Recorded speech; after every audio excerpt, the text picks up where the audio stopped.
Pregnancy pact turns nightmare. My wife's demands are insane. Story 1. My wife demands a car as a push present. Am I being unreasonable? Okay, folks, buckle up, because the sheer audacity of this situation is still making my head spin. After 5 blissful years of marriage, my wife is pregnant with our first child, a moment we both anticipated. Then the calm shattered. She nonchalantly emailed me a TikTok video that has now thrown our entire relationship into question. It showed a woman ranting about push presents.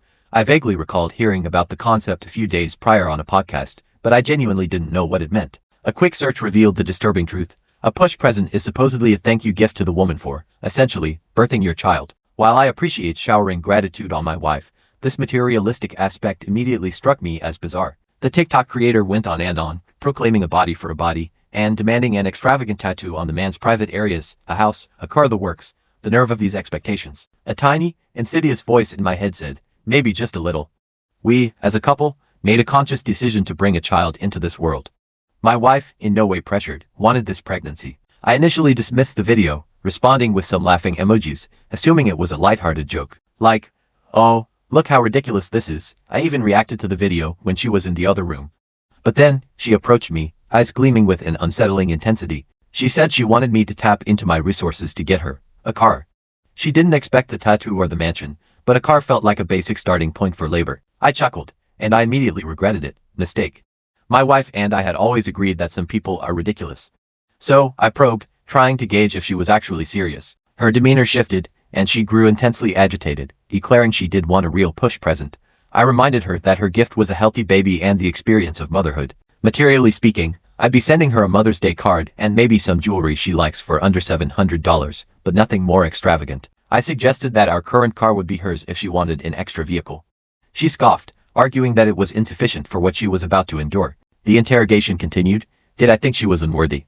I assured her that she was worthy as my partner and the mother of my child, but that she needed to be reasonable. Neither of us personally deserves anything outlandish. You need to control your expectations, I stated, perhaps too bluntly.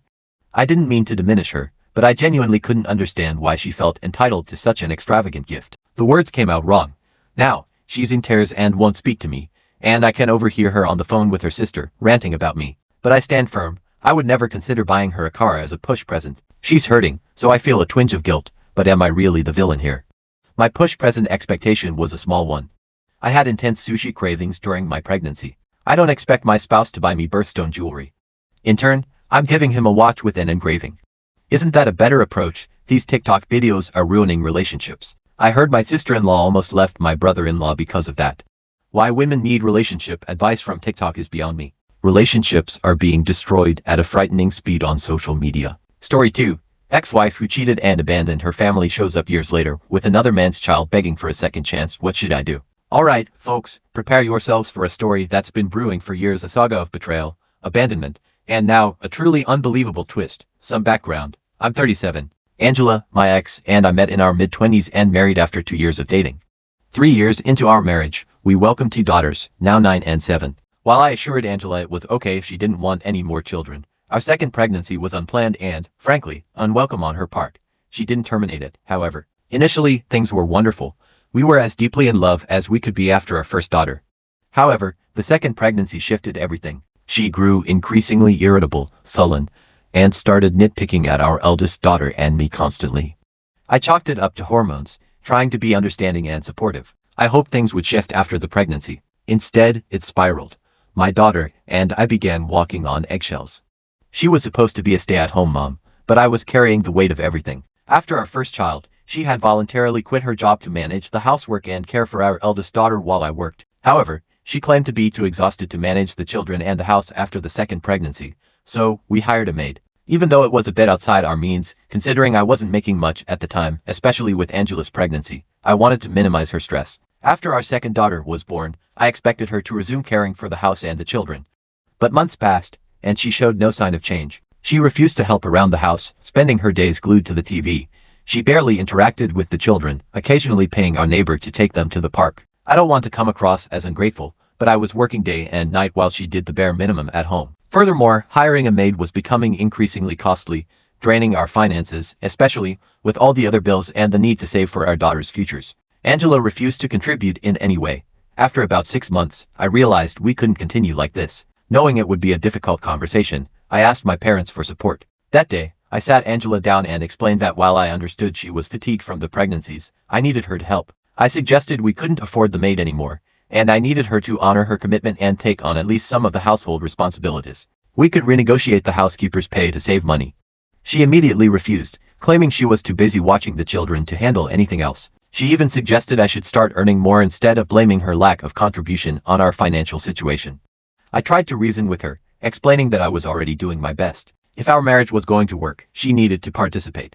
I also mentioned how our daughters were starting to suffer from neglect, as she prioritized reality TV over their needs. Even the housekeeper had casually mentioned this to me. Bringing that up was a massive mistake. She exploded, accusing me of spying on her through the maid. She claimed she was done being pushed around by me and forced to do all the work while I sat at a desk for a few hours a day.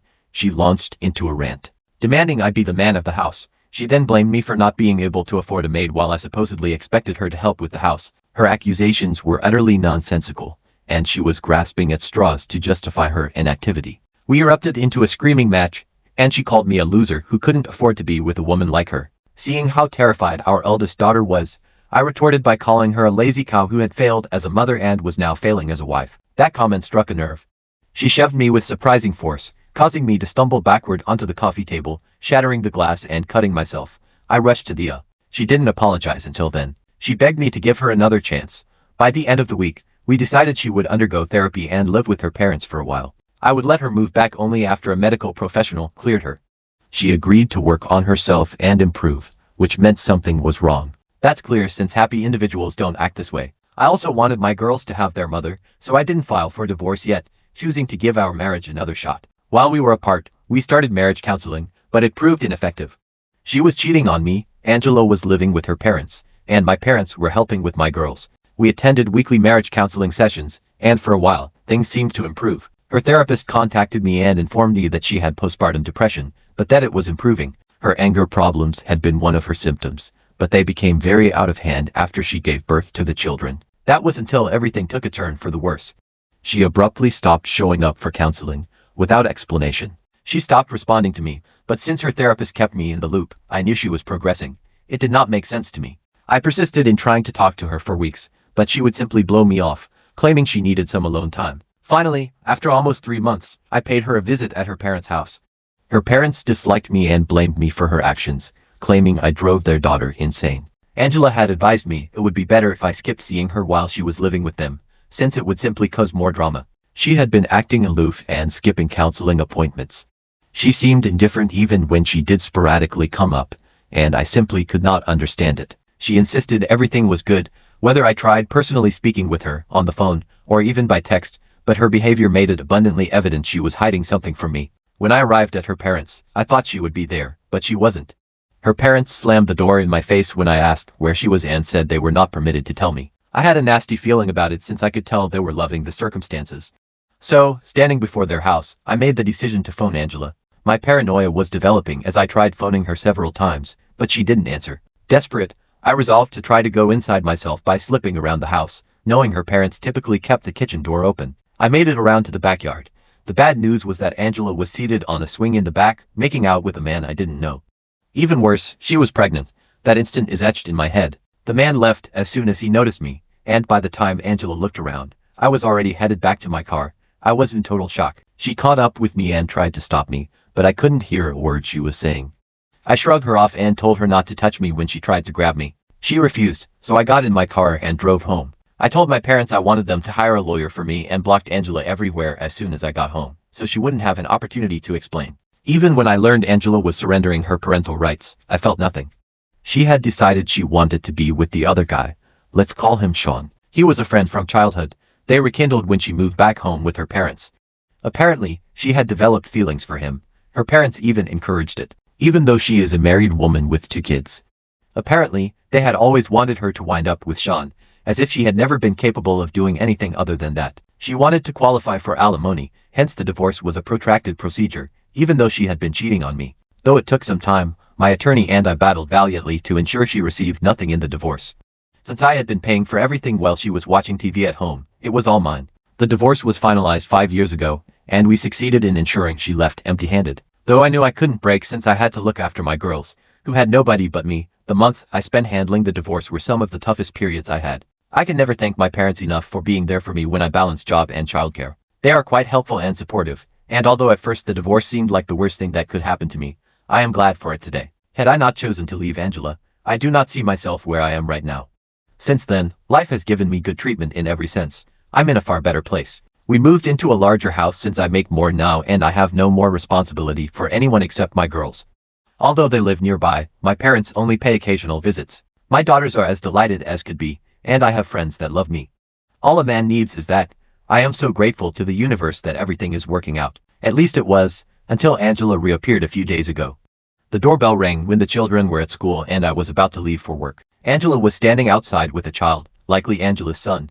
I was so shocked, it startled me. She started crying and told me to tone things right. She declared that she was finally ready to be a family again and to give our marriage another try. She was returning after all these years, eager to give our marriage another try, as if it were up to her to make that decision.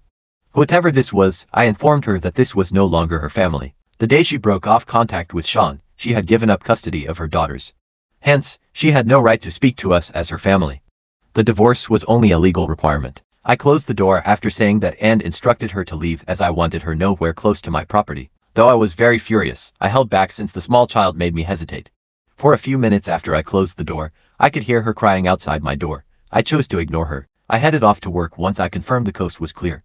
I tried very hard not to think about it as I couldn't afford to let it happen and it would only set my well-being. I nearly forgot that Angela had even shown up at my house, but as soon as I got back from work, my parents called me, asking why I had sent her away. They told me Angela was heartbroken. They contacted her, they disclosed, after my slamming the door. Since she was in the process of divorcing Sean and it was an opportunity to make things right with us. My parents disclosed they were the ones who had provided her my new address and urged her to visit. They informed me Angela had contacted them about a month ago, and it had been in the works since then. My parents thought it was about time I considered my children since my daughters deserved a mother, and in their view, Angela was the best mother available. Thus determined she deserved another shot, and they sent her my address and guidance. I took great offense. It was not their position to pardon her or determine she deserved another chance if the children had been home. That would have been quite dangerous. They denied they had made a mistake, even as I corrected them. They claimed they had an equal right to decide what was best for the girls since they had taken care of the kids and aided me during my divorce. They also said they still periodically look after.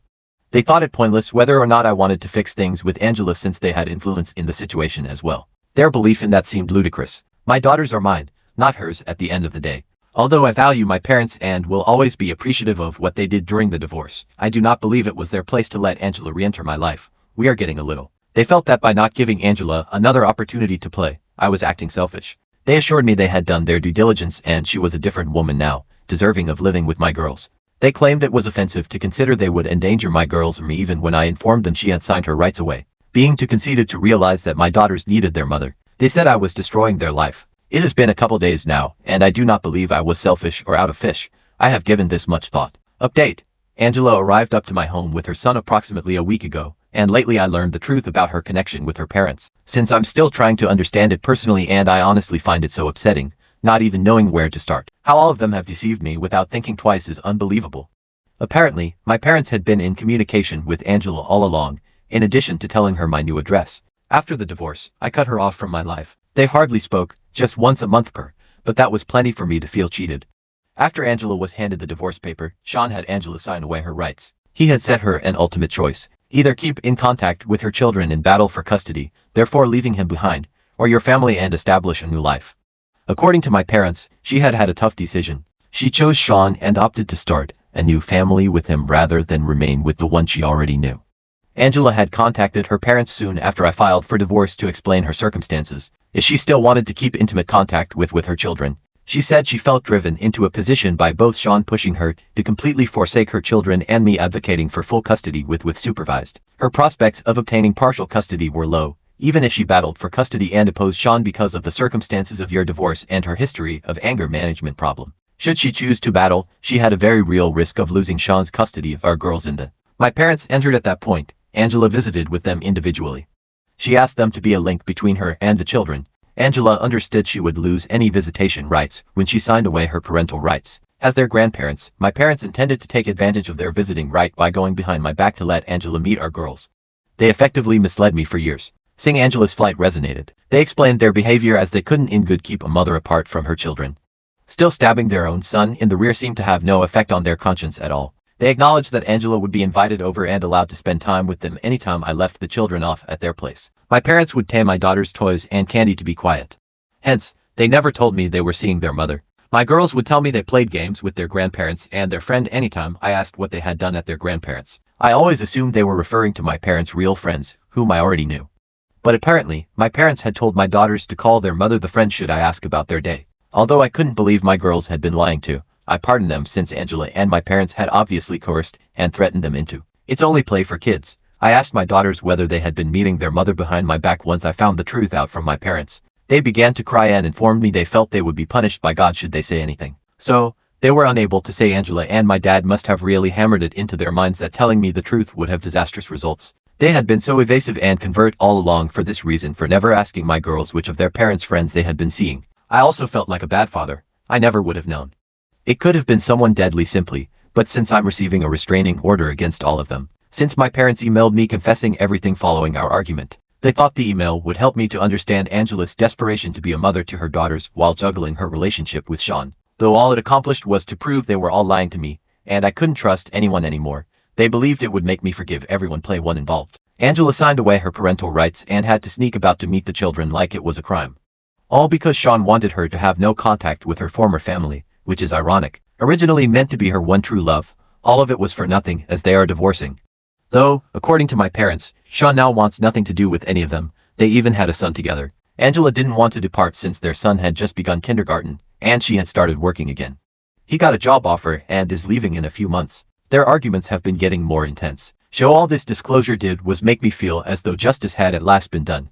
It was meant to make me sorry for Angela. My attorney has already advised me the petition for restraining orders has been filed. My daughters and I have also had a decent conversation on everything. I warned them they would never see their mother or grandparents once again going forward. They seem good right now, but we are still working through it in therapy. Since I know this will be challenging for the past 5 years, they most certainly have found it difficult. This ends immediately. Update 2. Hi everyone. I greatly appreciate all the attention and help. I truly appreciate all the wonderful blessings and messages directed towards Angela and my parents should show up in court in a few days. They have been issued restraining. I have blocked them on every platform, thus I have no idea how they feel about any of this. I have also advised friends not to talk to them should they try to get in touch. I've been working from home for the past few days and have added security around my place. I told the school where my girls, I first wanted not to send the children to school for a few days, but I wanted their education not to suffer as a result. Their teachers are now monitoring them. None save me is permitted to pick them up after. Things have so far been nice. I hope they will keep away once the restraining orders are issued. Update 3. Hello, here is a brief update, but we obtained restraining orders. Angela, my parents, and Sean have to keep their distance from me and my girls for the next 5 years. They will suffer major penalties. The previous time I saw them, they appeared really host Hansen, maintaining all the security precautions for a period since I want to avoid any risk. Regular family counseling sessions are attended by my daughters. I think we will make great progress in the next month. To be honest, right now I just want my daughter to be happy. That is, kindly keep forwarding us your best wishes. We really need. Thank you for watching. If you haven't subscribed yet, please do so and hit the notification bell to stay updated with more shocking real-life stories happening around you. So, Reddit, I need your honest opinion. Did I handle this situation with Angela and my parents correctly? I feel completely betrayed, and I'm trying to do what's best for my daughters, but am I being too harsh? Should I have considered my parents' perspective and Angela's plea for a second chance? I'm open to any and all opinions, even if they're critical. What would you have done in my shoes? Please be candid and help me sort through this mess and tell me what your perception is based on the facts presented to you to determine if there is another way of dealing with this.